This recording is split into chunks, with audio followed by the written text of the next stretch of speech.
নমস্কাৰ, মই আপোনালোকলৈ শুভ সন্ধ্যা জ্ঞাপন কৰি মই কবিতা আবৃত্তিলৈ আগবাঢ়িছোঁ। কবিতাটোৰ কবি ফণীন্দ্ৰ কুমাৰ দেৱচৌধুৰী। কবিতাটিৰ নাম হ'ল মৰীচিকা। মৰীচিকা।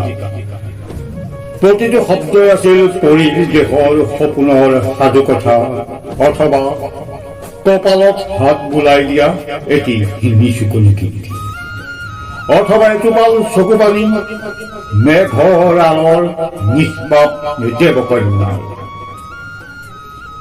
মচি দিম বুলি তোমাৰ চকু পানী এটা বিশ্বাসৰ পাহাৰ সাজিলা। নিৰ্ভয়ে তুলি দিলো তোমাৰ হাতত মোৰ গোপন কোঠাৰ চাবি। তোমাৰ হাতত ধৰি অৰণ্য শিল আৰু বৰফৰ মাজেৰে খুপি খুপি বগালো বিশ্বাসৰ পাহাৰ।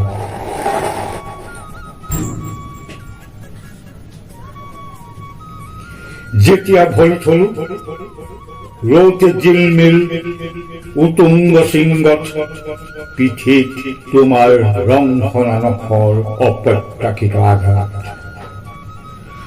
মই এতিয়া ঘুমুটিয়াই ফুৰিছো পাতালৰ অন্ধকাৰ গৰ্ভত। কঁপি উঠিছো নিজৰ গাতে হাত ফুৰাই, কিদৰে বিশ্বাস কৰো এয়াই মই। মোতকৈ বেছি বিশ্বাস কৰিছিলো তোমাক। তুমি ভাৰ্চুৱেল অথবা কাল্পনিক নাছিলো মই। আকুলতা আৰু বিষাদবোৰ মোৰ সঁচা আছিল। শব্দবোৰ আছিল উশা নিশা, হীৰা ধমনীৰে বোৱা কলিজাৰ তেজ। তুমি গলা জানো? যাব পাৰিলা জানো? নে যাবলৈ তুমি নাছিলা?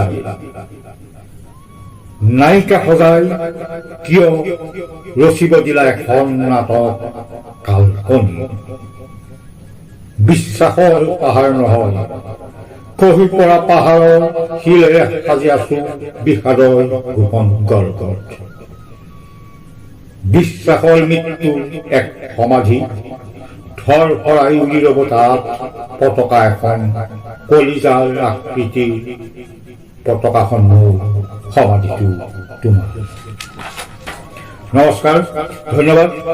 আশা কৰিছো কবিতাটো শুনি আপোনালোকে ভালেই পালে চাগে, আৰু আপোনালোকে অকমান মৰম দিব।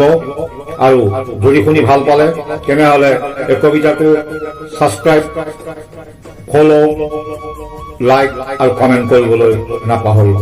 পুনৰ অহাকালিলৈ আকৌ লগ পোৱাৰ প্ৰতিশ্ৰুতিৰে ধন্যবাদ।